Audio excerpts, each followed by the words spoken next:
Hi everybody, Simon here. So tips and tricks for GCSE maths. This is the fifth one in the series and we're just going to talk about trig today. I'm going to show you my method of doing trig.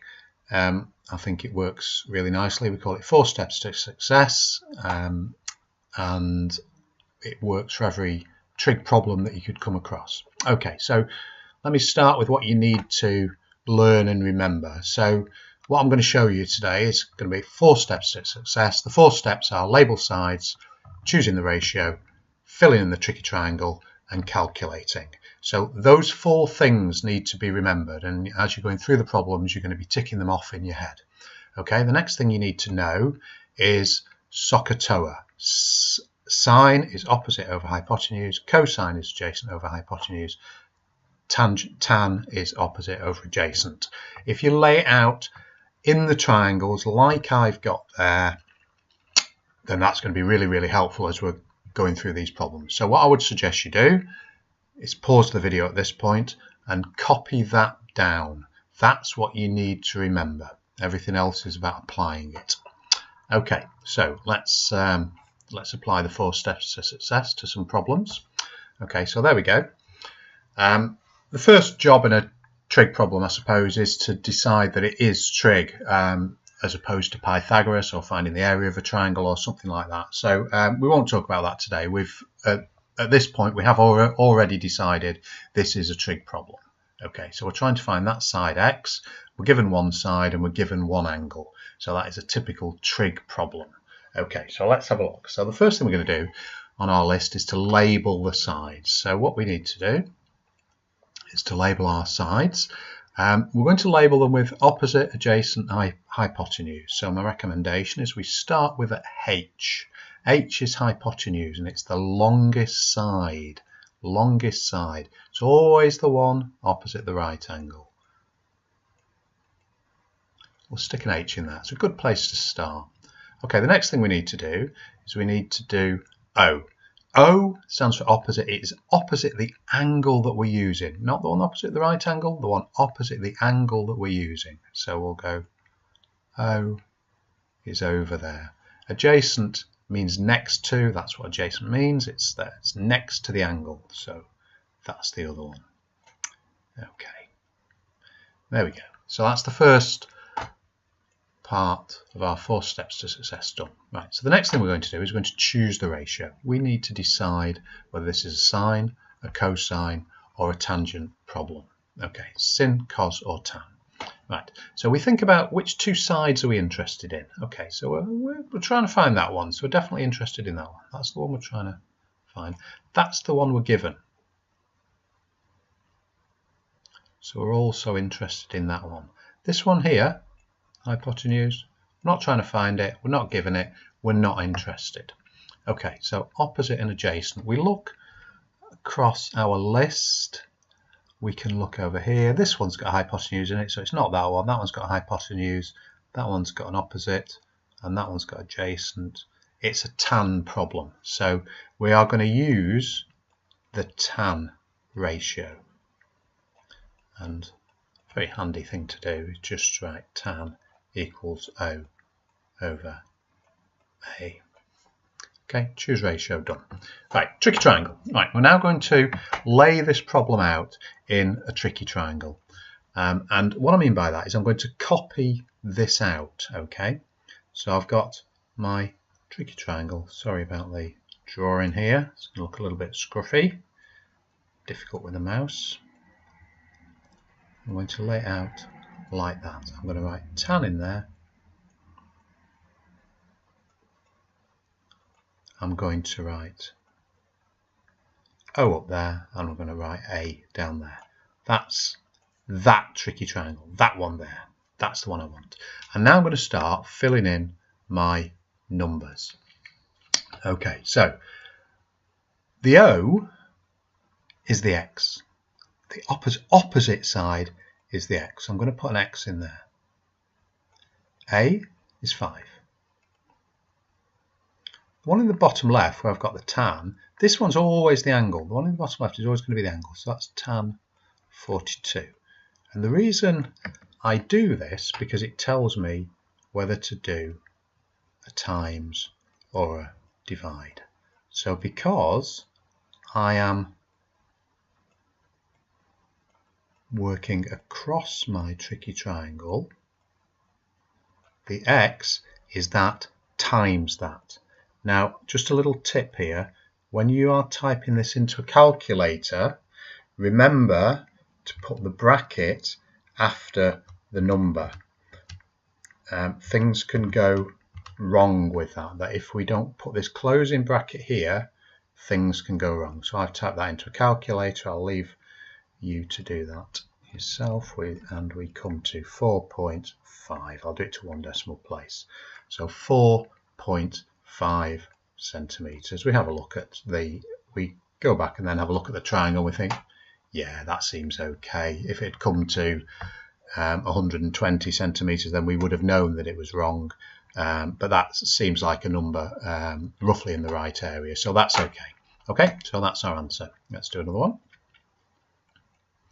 Okay, let's speed up. Let's do it a little bit quicker. So we're going to label the sides. H is the long one, opposite the right angle.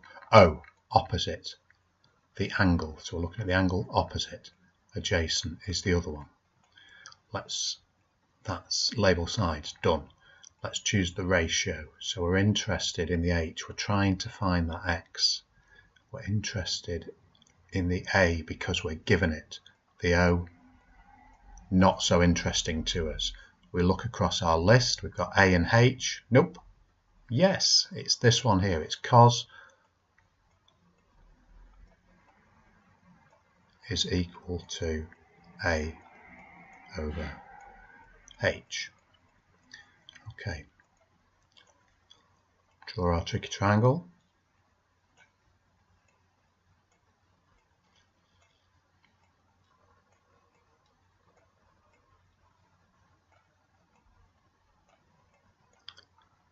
Cos is A over H. So that's what we want. We'll fill in our values.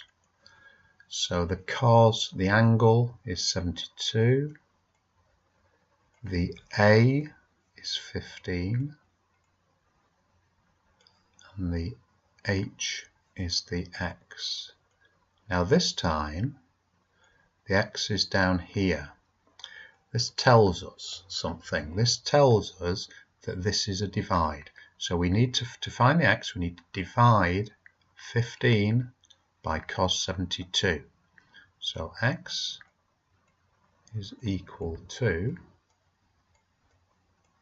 15 divided by cos 72.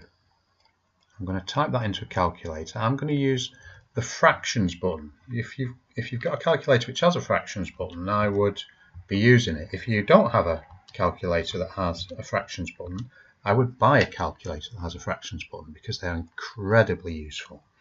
Okay, that comes to 48.5 centimeters. Okay. Right, let's do one more, because there's one more type of problem that comes up in trig, and that's the ones where we're looking to find the angle. So this time I'm given two of the sides, but it's the angle that I'm trying to find. Okay, I've just turned this around just to make it look a little bit more interesting, because sometimes that happens in exams, just to make things a little bit more difficult. But what you'll see this time is that the four steps still apply. It's still label, choose, tricky triangle, calculate. Okay, so let's start with our label. So opposite the right angle, H. Opposite the angle is O. The other one is A, so that must be that one there. Okay, we choose our ratio. Most definitely interested in that one, and most definitely interested in that one. So we look across our list. It's O and H. So yeah, okay. So that one's sine. That one's sine. So we're going to use our sine ratio. Let's just jot that down as a little aid to remind us.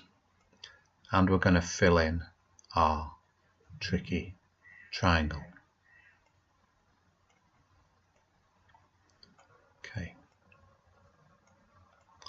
So got sine is O over H. Okay, so this time, don't forget the angle is always down in the bottom left. So this time the angle part is this strange symbol here. We call that theta. Theta. So we write sine of theta. The O is 3 and the H is 7. So we read that off the tricky triangle just exactly like it is. So I've got sine of theta is equal to 3 over 7. Okay, now what do we do on these? So this is where we're trying to find the angle. Now this is a little extra thing to remember, that if we know that sine of theta equals something or sine of x equals something, we need to use this sine to the -1 button.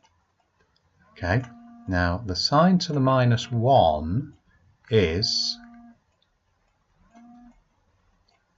the shift of the sine. So we need to write it like that. So I'm going to type that into the calculator. I'm going to type shift sine, and I'm going to open the brackets, enter the fraction in.